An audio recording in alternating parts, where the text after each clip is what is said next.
मला सून आली की मी मस्त आराम करणार आणि तिला काम लावणार. पण मी तिथं 10 वाजता उठते तर ती किती वाजता उठत?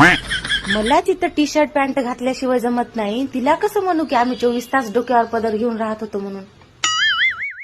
आणि मला तिथं बाहेरचं पिझ्झा बर्गर नूडल्स खायची सवय आहे. तिला कसं म्हणू खाऊ नको चांगलं नसते. आणि जर ती मला म्हणली की तुम्हीच खाऊ खाऊ नुसत्या बेंडकोळी सारख्या फुगल्या तर मग जरासा मोबाईल चार्जिंगला लावला तर मला करमत नाही. तिला कसं म्हणू की मोबाईल पाहू नको डोळे खराब होतात म्हणून. मला इथं पिशासारखी राहायची सवय आहे. तिला कसं म्हणू की मी नाहीतर पण लई चांगली राहत होती. मी माझ्या सासूला मम्मी म्हणते तर ती मला काय म्हणल?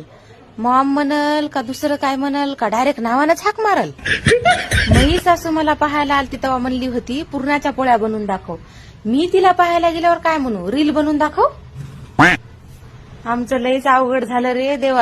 मला सून आली की